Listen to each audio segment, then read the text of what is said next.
Hello മെഡിറ്റോക്കിലേക്ക് വീണ്ടും സ്വാഗതം. ഇന്നത്തെ നമ്മുടെ അതിഥി ഡോക്ടർ തോമസ് കെ പൗലോസ് ആണ്. നമ്മുടെ വിഷയം മുഖസൗന്ദര്യവും ദന്തചികിത്സയും. ഡോക്ടർ, നമ്മളിപ്പോൾ ഈ പല്ലിന്റെ ഈ ട്രീറ്റ്മെന്റിനെ കുറിച്ച് പറഞ്ഞു. അപ്പൊ മറ്റൊന്ന് ചോദിക്കാനുള്ളത്, ഈ ഒരാഴ്ച കൊണ്ട് നമ്മളുടെ പല്ലിങ്ങനെ താഴ്ത്തി കഴിഞ്ഞു കഴിഞ്ഞാൽ അത് മോണയ്ക്ക് ബലക്കുറവ് ഉണ്ടാക്കുകയൊക്കെ ചെയ്യുമെന്ന് വെച്ചാൽ ആ രീതിയിൽ അങ്ങനെ വല്ലതും സംഭവിക്കാനുള്ള സാധ്യതയുണ്ടോ? അഥവാ ബ്രെയിനിന് എന്തെങ്കിലും തകരാറുണ്ടാവാനുള്ള സാധ്യതയുണ്ടോ? പറയുന്നൊരു നല്ല കാര്യം ഉണ്ടാവും. കാരണം വെച്ചാൽ you get A good feeling. ഇത്ര നാള് നമ്മൾ പെട്ടെന്ന് അതൊരു ഗുഡ് ഫീലിംഗ് ആണ്, അല്ലാതെ വേറെ തടസ്സങ്ങളൊന്നും ഉണ്ടാവില്ല. കാരണം ഒന്ന്, നമ്മൾ ഇൻഫെക്ഷൻ എല്ലാം റിമൂവ് ചെയ്യും ആദ്യം തന്നെ. നമ്മൾ ഓടി വന്നു, ഇപ്പൊ ഒരാൾ ഓടി വന്നു ഉടനെ തന്നെ ഇപ്പൊ ഒരാഴ്ച കൊണ്ട് അങ്ങ് താഴ്ത്തി നമ്മൾ പറയുമ്പോൾ അത്ര സിമ്പിൾ ആണെങ്കിലും ഇതിന്റെ കാരണങ്ങൾ കണ്ടുപിടിക്കും. അഥവാ ഇൻഫെക്ഷൻ ഉണ്ടോ എന്ന് നോക്കാൻ വേണ്ടി നമ്മൾ ഓർത്തോപാൻഡമോഗ്രാം അഥവാ OPG എന്ന് പറഞ്ഞ ഫുൾ മൗത്ത് എക്സ്റേ എടുത്ത് നോക്കാം. അത് നോക്കിയതിന് ശേഷം ഇതിന് എന്തുകൊണ്ട് ഇത് വന്നു എന്ന് നോക്കണം. ചിലപ്പോൾ ഇൻഫെക്ഷൻ കാരണം തന്നെ ഇത് ഇവിടെ അകത്ത് വലിയ ഇൻഫെക്ഷൻ വന്നു കഴിഞ്ഞാൽ പല്ലുകൾ പൊങ്ങി വരാം. ഇങ്ങനെയുള്ള ഇൻഫെക്ഷൻ ഒക്കെ ഉണ്ടെങ്കിൽ ആ ഇൻഫെക്ഷൻ എല്ലാം ആദ്യമേ മാറ്റും. മനസ്സിലായില്ലേ? ആ ഇൻഫെക്ഷൻ മാറ്റുന്നതുകൊണ്ട് തന്നെ ബ്രെയിനുള്ള ഈ ഇൻഫെക്ഷൻ ആണ് ആകെ കൂടി ബ്രെയിനിലേക്ക് വരാനുള്ള സാധ്യത. അല്ലെങ്കിൽ പല്ലുമായിട്ടുള്ള ഇതെന്ന് പറഞ്ഞ വേദനയുടെ ഒരു കണക്ഷൻ. അല്ല, സാധാരണ പറയുന്നത് പല്ലെടുത്തിട്ട് തലവേദന വരുന്നു, അങ്ങനെയൊക്കെ ആൾക്കാർ പറയാറുണ്ട്. അതുകൊണ്ട് ചോദിക്കായിരുന്നു. പല്ലെടുത്ത തലവേദന ഇതിലേക്ക് ഞാൻ വരാം. ഇത് നമ്മൾ ചെയ്യുന്നത് എന്താണെന്ന് വെച്ച് കഴിഞ്ഞാൽ ഇതിനകത്ത് ഒന്നാമത് ഇൻഫെക്റ്റഡ് ആയിട്ടുള്ള സംഭവങ്ങളെല്ലാം മാറ്റിയതിന് ശേഷം ഈ പല്ലുകളെ ഇപ്പൊ ചോദിച്ചല്ലോ മോണയ്ക്ക് എന്തെങ്കിലും അസുഖം. ഇപ്പൊ ഞങ്ങൾ പലപ്പോഴും മോണരോഗം ഉള്ളവർക്ക് ഈ ട്രീറ്റ്മെന്റ് ചെയ്തു കൊടുക്കാറുണ്ട്. എന്തുകൊണ്ടാണെന്ന് വെച്ചാൽ ഈ പല്ലുകളെ എല്ലാം കൂടെ നമ്മൾ കൂട്ടിപ്പിടിപ്പിക്കുന്നുണ്ട്. അഥവാ ഒരു പല്ലിനെ ഒരു പല്ലായിട്ട് നിർത്തുകയല്ല ചെയ്യുന്നത് പലപ്പോഴും.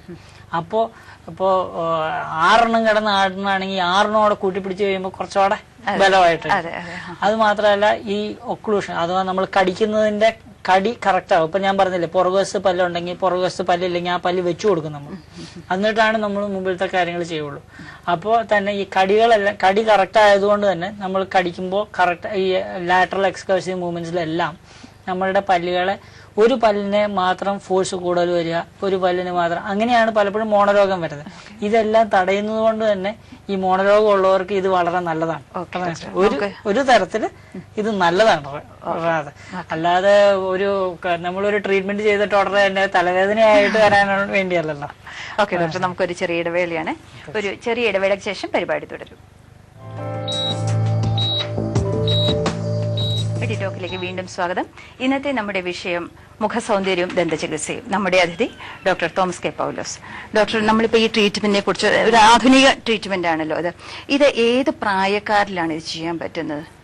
ഇത് ചെയ്യണമെങ്കിൽ നമ്മൾ സാധാരണ പറയുന്ന ഈ ഗ്രോത്ത് കഴിയാണ് നല്ലത്. അഥവാ നമ്മളുടെ ഇത് ചെയ്യുന്ന ഒന്നാമത് ഞാൻ പറഞ്ഞല്ലോ, ഇത് ഓർത്തഡോണ്ടിക് ട്രീറ്റ്മെന്റ് ചെയ്യുവാൻ എന്തെങ്കിലും ബുദ്ധിമുട്ടുള്ളവർ, അഥവാ ഈ ഒരു 25 വയസ്സിന് മുകളിലുള്ളവർക്ക് ആണ് നമ്മൾ ഉദ്ദേശിച്ചിരിക്കുന്നത്. കാരണം വെച്ചാൽ അതിൽ താഴെയുള്ളവർക്ക് പഠിച്ചുകൊണ്ട് നടക്കായിരിക്കും, അങ്ങനെ എന്തെങ്കിലും ആണെങ്കിൽ ഇത് ചെയ്യണതിന് വേറെ പല്ല് കമ്പിയിട്ട് താഴ്ത്തുന്നതിന് തടസ്സമില്ല. അതാണ് ഒന്നാമത്തെ റീസൺ. കാരണം ഒരു 25 വയസ്സിന് മുകളിലുള്ളവർക്കാണ് നമ്മൾ വയസ്സ് വരെ പോവാം. അത് എത്ര 2 വയസ്സായാലും കുഴപ്പമില്ല. കാരണം പല്ലുണ്ടെങ്കിൽ നമുക്ക് ചെയ്യാവുന്നേ. പല്ലില്ലാത്തതിനകത്ത് നമുക്ക് ചെയ്യാൻ പറ്റില്ലല്ലോ. രണ്ടാമത്തെ കാര്യം, ഇതിനകത്ത് ഇപ്പൊ ആദ്യം വിളിച്ച അദ്ദേഹം പറഞ്ഞില്ലേ, വളരെ കൂടുതലാണ് ഡയബറ്റിസ് 300 മുകളിലാണ്. 31 വയസ്സായിട്ടുള്ളൂ, 300 മുകളിലാണ്. അങ്ങനെയുള്ളവരിൽ ഈ ട്രീറ്റ്മെന്റ് സക്സസ്ഫുൾ ആവാനുള്ള സാധ്യത കുറവാണ്. കാരണം എന്ന് വെച്ചാൽ അവർ ഈ ഡയബറ്റിക് ആയിട്ടുള്ളവർക്ക് പലപ്പോഴും ഈ ട്രീറ്റ്മെന്റ് എന്നല്ല, അവർക്ക് പല്ലുകൾ തന്നെ നിൽക്കാൻ വളരെ സാധ്യത വളരെ. ഇപ്പൊ പല്ലുകൾക്ക് മോണരോഗം പിന്നെയും പിടിക്കുകയാണ്, അവർ ഒട്ടും ശ്രദ്ധിക്കാതെ കൊണ്ടുവന്ന് നടക്കുകയാണെങ്കിൽ അങ്ങനെയുള്ളവർക്ക് ഈ ട്രീറ്റ്മെന്റ് കൊണ്ട് ഫലം കിട്ടില്ല. കാരണം എന്ന് വെച്ചാൽ അവരുടെ ബോൺ തീർന്നു പോയിക്കൊണ്ടിരിക്കുക. അതിനകത്ത് കൊണ്ടുവന്ന് നമ്മൾ എന്ത് ട്രീറ്റ്മെന്റ് ചെയ്താലും സക്സസ്ഫുൾ ആയല്ലോ. ഡോക്ടർ, നമ്മൾ ഡിസഡ്വാൻറ്റേജ് വരുന്ന ഒരു കോൾ ഉണ്ട്. ഹലോ, മെഡിറ്റോക്കിലേക്ക് സ്വാഗതം. ആരാണ്? മാഡം, ഞാൻ എബ്രഹാം ഗോവിന്ദ് സംസാരിക്കുന്നു. എനിക്ക് ഡോക്ടറോട് സംസാരിക്കണം. ഹലോ, പറഞ്ഞോളൂ. ഹലോ, ഡോക്ടറോട് സംസാരിച്ചോളൂ. പറഞ്ഞോളൂ, കേൾക്കാം. ഡോക്ടർ, ഇപ്പൊ എനിക്ക് ഏത് സൈസ് പേസ്റ്റ് ആണ് നമ്മൾ ഉപയോഗിക്കേണ്ടതിനെ പറ്റി ഒന്ന് അറിയണമായിരുന്നു. മാർക്കറ്റിലാണെങ്കിൽ നമുക്ക് പലതരത്തിലുള്ള പേസ്റ്റുകൾ കിട്ടും. ഏത് സൈസുള്ള പേസ്റ്റ് ആണ് ഉപയോഗിക്കേണ്ടത്? അതുപോലെ തന്നെ നമ്മൾ ഫ്രീക്വന്റ്ലി പേസ്റ്റ് ചേഞ്ച് ചെയ്യുന്നതിൽ എന്തെങ്കിലും പ്രോബ്ലം ഉണ്ടോ അതൊന്ന് അറിയണമായിരുന്നു. 2 കാര്യങ്ങളാണ് എനിക്ക് പറയാനുള്ളത്. ഒന്ന്, നമ്മളുടെ നാട്ടില് അഥവാ കേരളത്തില് നമ്മളുടെ വെള്ളത്തില് ഉള്ള ഫ്ലൂറൈഡ് ലെവൽസ് കുറവാണ്. അതുകൊണ്ട് തന്നെ ഈ പേസ്റ്റ് ഉപയോഗിക്കുമ്പോൾ നമ്മൾ ഏറ്റവും ശ്രദ്ധിക്കേണ്ടത് ഇതിനകത്ത് ഫ്ലൂറൈഡ് ഉള്ള പേസ്റ്റ് ഉപയോഗിക്കണം. നമ്മുടെ കേരളത്തിലാണ് ജീവിക്കുന്നതെങ്കിൽ. അതേസമയം ആന്ധ്രാപ്രദേശിലേക്കാണ് ജീവിക്കുന്നതെങ്കിൽ അതിനകത്ത് അവർക്ക് ഫ്ലൂറൈഡ് അവരുടെ വെള്ളത്തിൽ തന്നെയുണ്ട്. അങ്ങനെയുള്ളവർ ഫ്ലൂറൈഡ് ഉപയോഗിക്കരുത്. കേരളത്തിലുള്ളവർ ഉപയോഗിക്കുമ്പോൾ ഫ്ലൂറൈഡ് ഉള്ള പേസ്റ്റ് ഉപയോഗിക്കണം. ഫ്ലൂറൈഡ് ഉണ്ടെങ്കിൽ എന്താ ഗുണമെന്ന് വെച്ച് കഴിഞ്ഞാല്